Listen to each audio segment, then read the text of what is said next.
اس کے اوپر جس قدر نقصان ہونا ہے عربوں کا، گریٹر اسرائیل بنے گا، یہ عراق، شام، اردن، سعودی عرب کا کچھ شمالی علاقہ، ترکی کا جنوبی علاقہ، مصر کا صحرائے سینا، اور اس کے ساتھ ہی جو بہترین اس کا زرخیز ترین علاقہ ڈیلٹا آف نائل، یہ سب یہودیوں کے قبضے میں جائے گا۔ اس کو حدیث میں کہا گیا الملحمۃ العظمی۔ عیسائی 80 علم لے کر ہے مسلمانوں تم پر حملہ آور ہوں گے، اور ہر علم کے نیچے 12,000 فوج ہوگی، 9.5 لاکھ فوج۔ یہ نیٹو کی تیاری کس کے لیے ہو رہی ہے؟ جب USSR کا خاتمہ ہوا تو پوچھا گیا تھا نیٹو چیف سے، اب کس لیے؟ تمہارا وہ دشمن تو ختم ہو گیا، اب ہمیں اسلامک فنڈامنٹلزم سے نمٹنا ہے۔ وہ جانتے ہیں خطرہ یہی ہے، اب اسلام ابھر سکتا ہے، مسلمانوں کے سینوں کے اندر وہ آگ ہے، اوپر خاکستر آ گیا ہے، تمہیں اٹھانا بیٹھنا، یہ اندر تو انگارہ ہے، اوپر سے راکھ ہے، اس سے دھوکہ نہ کھا جانا ان کے دلوں کے اندر۔ اور بش نے کہا تھا مسلمان چاہتے ہیں کہ ہسپانیہ سے لے کر انڈونیشیا تک نظام خلافت قائم کریں، اور میں حیران ہوا تھا کہ اس کمبخت کو ہسپانیہ کا خیال کیسے آ گیا؟ ہمیں تو کبھی آتا ہی نہیں، اب ہم تو بھول گئے، وہ تو 500 برس پرانی بات ہے جبکہ وہاں سے ہمیں نکال دیا گیا تھا۔ اگرچہ اقبال نے کہا تھا ہے ارض فلسطین پہ یہودی کا اگر حق، ہسپانیہ پر حق نہیں کیوں اہل عرب کا؟ ہسپانیہ میں تو 800 سال حکومت کی مسلمانوں نے، اور ابھی 500 برس ہی گزرے ہیں نا۔ یہودی تو ارض مقدس سے 2000 سال نکالے گئے، انہیں لا کے آباد کیا گیا، عربوں کے سینے میں خنجر پھونک دیا گیا۔ وہ چھوٹا سا ملک جو چاہتا کرتا، کوئی پوچھنے والا نہیں۔ امریکہ جیسے اپنے بیٹے کی حفاظت کرے ویسے کرتا ہے اس کی۔ اور حضور نے فرمایا ہے وہ جنگ جب ہوگی تو ایک باپ کے اگر 100 بیٹے ہوں گے تو 99 ختم ہو جائیں گے، ایک بچے گا۔ یہ حدیث ہے، حدیث ہے صحیح۔ اور آپ نے فرمایا ویل للعرب من شر قد اقترب، عربوں کے لیے ہلاکت ہے، عربوں کے لیے بربادی ہے اس شر سے جو قریب آ چکی ہے۔ اور آج جس طرح انہوں نے ان کی تہذیب کو اختیار کر لیا ہے، دبئی جا کر دیکھیے، بدترین مغربی معاشرہ جو ہے وہ دبئی کے اندر ہم نے قائم کر کے دکھا دیا۔ اب سعودی عرب اس راستے پر بڑھ رہا ہے۔ اور اس کے بعد نمبر 2 پر جو ہے ہم پاکستانی ہیں، لیکن میں اس کے وہ پہلی بات جو کہہ رہا ہوں وہ تو یقینی ہے، اس میں تو احادیث صحیحہ موجود ہے۔ اگرچہ اس کے بعد پانسا پلٹے گا، پھر حضرت مہدی کا ظہور ہوگا، حضرت عیسیٰ کا نزول ہوگا، اور وہ گریٹر اسرائیل گریٹر گریو یارڈ بنے گا یہودیوں کا، ایک ایک یہودی قتل ہوگا اور دفن ہوگا۔ یہ بات میں ہونا ہے، میں پہلی بات پر فرض کر رہا ہوں۔ وہ پانسا پلٹے گا جب پلٹے گا، ابھی جو سامنے ہے وہ کیا ہے؟ جس ملحمۃ العظمی کہا حضور نے، جسے آرمگیڈون کہتے ہیں عیسائی۔ آرمگیڈون کی اگر کہیں جا کر آپ دیکھیں گے، آپ ڈکشنری میں مانی تو کیا لکھا ہے؟ A very big war which will be fought between the forces of evil and good before the end of this world۔ اس دنیا کے خاتمے سے پہلے خیر اور شر کی قوتوں کے درمیان بہت بڑی جنگ ہوگی۔ ارمجدون اسے کہتے ہیں عربی میں، اور آرمگیڈون اسے کہتے ہیں انگریزی کے اندر، اور یہ بائبل کی آخری کتاب کے اندر ہے، جو اس میں کہ مکاشفات یوحنا، ریویلیشنز آف سینٹ جان۔ یہ تو میں کہہ رہا ہوں یقین کے ساتھ، اور زیادہ دور نہیں آیا چاہتا ہے، اس لیے کہ یہودیوں کا اور عیسائی جو کنزرویٹوز ہیں، نیو کنزرویٹوز، ان کا 5 نکاتی ایجنڈا ہے متفق علیہ، جس کے تحت کہ یہ جنگ صلیبی شروع کی گئی ہے۔ تو سن لیجئے آپ، آرمگیڈون نمبر 1، گریٹر اسرائیل قائم ہو جانا اس کے نتیجے میں نمبر 2، مسجد اقصی اور قبۃ الصغریٰ کو گرانا نمبر 3. وہاں تھرڈ ٹیمپل،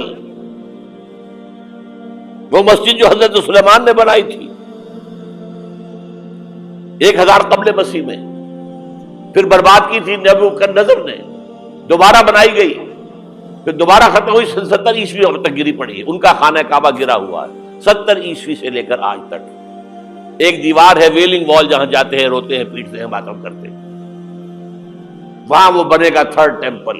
اور نمبر 4، اس میں لا کر رکھا جائے گا تخت حضرت داؤد کا. یہ تخت کہاں ہے اس وقت؟ یہ لندن شریف کے اندر جو ان کی پارلیمنٹ کا جو چرچ ہے، ویسٹ منسٹر ایبے، اس میں رکھا ہوا ہے. ایک پتھر تھا جس پر بٹھا کر حضرت داؤد کی تاج پوشی ہوئی، پھر حضرت سلیمان کی ہوئی، پھر وہ پتھر رکھ دیا گیا جب حضرت سلیمان نے بنایا ہیکل مسجد اقصی، وہاں رہا وہ. ہر بادشاہ جو تھا یہودی اسی کے اوپر بٹھا کر اس کی تاج پوشی ہوتی تھی. سن 70 میں ٹائٹس نے گرایا اسے ہیکل کو، وہ پتھر لے گیا، وہاں سے روم گیا، روم سے آئرلینڈ گیا، آئرلینڈ سے اسکاٹ لینڈ آیا، اسکاٹ لینڈ سے انگلینڈ آیا، اور اب وہ رکھا ہوا ہے 14ویں صدی عیسوی سے آج تک. وہ ویسٹ منسٹر ایبے میں رکھا ہوا، ایک کرسی کی سیٹ میں اسے بنا دیا گیا ہے تخت کی شکل. اب انگریزوں میں کوئی ملکہ ہو، کوئی بادشاہ ہو جس کی بھی تاج پوشی ہونی اس میں ہو، یہ لا کر رکھا جائے گا تھرڈ ٹیمپل میں. اور اس پر یہودیوں کے خیال کے مطابق ان کا مسیحا آئے گا جو مسیح دجال ہوگا. عیسائیوں کے خیال کے مطابق حضرت عیسیٰ آئیں گے، وہ ہمارا بھی خیال ہے حضرت عیسیٰ آئیں گے علیہ السلام. بہرحال یہ تو بعد کی باتیں ہیں نا. اس وقت جو میں عرض کر رہا ہوں عربوں پر بہت بڑا عذاب، اور پاکستان کا معاملہ البتہ یہ ہے، میں یقین سے نہیں کہہ سکتا. ہینگنگ ان دی بیلنس، ہو سکتا ہے اللہ تعالیٰ ہم پر رحم فرمائے، ہو سکتا ہے، اگرچہ اس کی کچھ شرائط ہوگی. چمن کے مالک اگر بنا لیں موافق اپنا شعار، اب بھی چمن میں آ سکتی ہے پلٹ کر چمن سے روٹھی بہار، اب بھی ہو سکتی ہے. اور یہ بھی ہو سکتا ہے کہ اللہ تعالیٰ نے معجزانہ طور پر ہمیں ملک دیا، ہم نے اللہ سے بدعہدی کی، وعدہ خلافی کی، غداری کی، لہذا سزا دی جائے اور ہم سے یہ ملک چھین لیا جائے. It's just possible. دور نہ سمجھے، اسے انہونی بات نہ سمجھے. جو گھیراؤ ہو رہا ہے آپ کے مغرب میں نیٹو فورسز اور مشرق میں بھارتی فورسز گدھوں کی طرح بیٹھے ہوئے انتظار کر رہے ہیں پاکستان اور ڈسٹیبلائز ہو جائے، یہاں اور بدامنی ہو جائے. اب لاہور میں پھر آج دھماکے ہو گئے ہیں. 2 دن پہلے کا دھماکہ میں سہ کے آیا ہوا ہوں، آپ کے سامنے بیٹھا ہوں. وہ جانیں بچی ہیں جو ہماری اکیڈمی کا حشر ہوا، تو میں آپ کو نہیں بتا سکتا. یہ سارا کیوں ہو رہا ہے؟ تاکہ یہاں بدامنی ہو جائے اور ہمیں جواز مل جائے. مغرب سے نیٹو فورسز داخل ہو جائیں، مشرق سے بھارتی فورسز آ جائیں اور ہمارے ایٹمی دانت توڑ کر اور پھر ہمیں بھارت کے سامنے ڈال دیا جائے. نو ڈو ایز یو لائک. یہ ان کا نقشہ ہے. ہوگا کیا وہ اللہ جانتا ہے، ہوگا وہ جو اللہ چاہے. لیکن اللہ کا چاہنا جو ہے وہ کس پر منحصر ہے؟ یہاں انقلاب برپا کرو، یہاں اسلام لاؤ.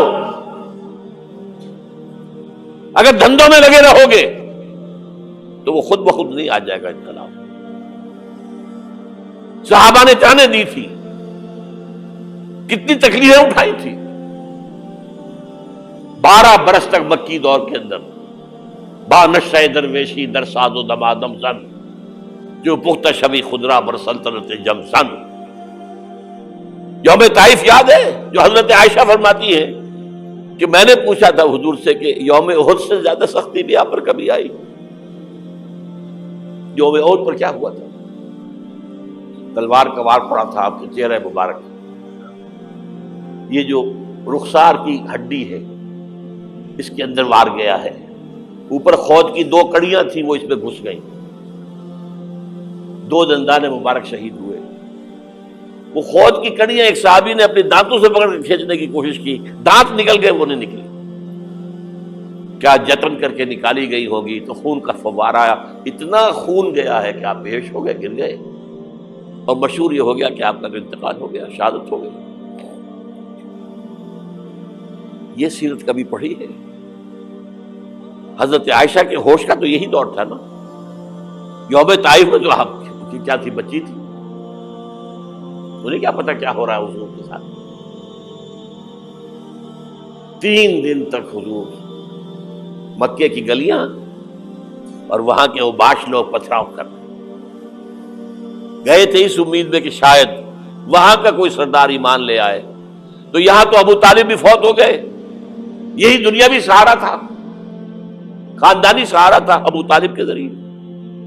اور گھر میں ایک دلجوئی کرنے والی رفیقہ حیات تھی، وہ بھی، ان کا بھی انتقال ہو گیا. آپ نے کہا یہ عام الحزن ہے، اب تو سب کو طے ہو گیا قریش کو کہ اب جیسے قتل کر دو. اسی لیے آپ گئے طائف، شاید وہاں کا کوئی بڑا سردار مانے، ایمان لے آئے مجھ پر، تو میں اپنا مرکز ادھر شفٹ کر دوں. تینوں سے ملے ہیں، تینوں نے وہ جواب دیے ہیں، نکل جاؤ یہاں سے، میں تمہارے ساتھ بات بھی کرنے کو تیار نہیں. اچھا، تمہارے سوا کوئی نہیں ملا تھا اللہ کو نبی بنا کر بھیجنے کے لیے؟ دیکھو جاؤ، میں بات نہیں کرنا چاہتا، ہو سکتا ہے میں بے عزتی کر بیٹھوں، اور واقعی تم اللہ کے نبی ہو تو میں مارا جاؤں گا، جاؤ جاؤ جاؤ. یہ سلوک محبت کے ساتھ ملا. اور پھر چھوکروں کو، اسٹریٹ ارچنز جنہیں آپ کہتے ہیں، اشارہ کیا تھا، خبر لو ان کی، پتھراؤ ہو رہا ہے. ساتھ کوئی ہے ہی نہیں، ایک آدمی صرف، زید ابن حارثہ. اب سامنے سے پتھر آ رہے ہیں تو حضرت زید آگے آ جاتے ہیں، ڈھال بنتے ہیں، مجھے لگے پتھر حضور کو لگے، آپ پیچھے سے آ رہے ہیں. چاروں طرف سے تو ڈھال نہیں بن سکتا. جسم لہو لہا، خون جا کر جوتیوں میں جم گیا ہے، جوتی اتر نہیں تھی. پھر وہاں سے واپسی پر جو دعا مانگی ہے، اللہم الیک اشکو ضعف قوتی وقلت حیلتی وہوانی علی الناس. اے اللہ تیری جناب میں فریاد لے کر آیا ہوں اپنے قوت کی کمی کا، اپنے وسائل کی کمی کا، اور جو ذلت و خواری ہو رہی ہے لوگوں کے سامنے. الا ملتکلنی، مجھے کس کے حوالے کر دیا؟ الا بعیدی یتجہمنی، یہ میرے اوپر ہجوم کر کے آ جائے، حملہ کرے. اور عدو من لگتا امرے، یہ دشمن کے حوالے میرا معاملہ کیا، جو چاہے کر دے وہ. لیکن پھر عبدیت غالب آتی ہے. ان لم یکن علی غضبک فلا ابالی، اللہ اگر تو ناراض نہیں ہے تو مجھے کوئی پرواہ نہیں. سر تقسیم خم ہے جو مزاج یار میں آئے، مجھے اندیشہ یہ ہے کہ تو ناراض تو نہیں ہوگی. یہ تکلیفیں جھیلی ہے. سینکڑوں صحابہ نے جانوں کا نذرانہ پیش کیا ہے. احزاب کی جنگ میں فاقوں پر فاقے ہو رہے تھے، اور ان فاقوں کی حالت میں خندق کھودنے کا حکم ملا ہے. لوگوں کی کمریں دوہری ہو رہی ہیں، پتھر باندھے ہیں اپنے پیٹوں سے، اپنی چادروں کے ساتھ کس کر کمر دوہری نہ ہو جائے. اور جب صحابہ کدالیں چلا رہے ہیں تو کیا کہہ رہے ہیں؟ نحن الذین بایعوا محمدا علی الجہاد ما بقینا ابدا، اللہم لا عیش الا عیش الاخرہ.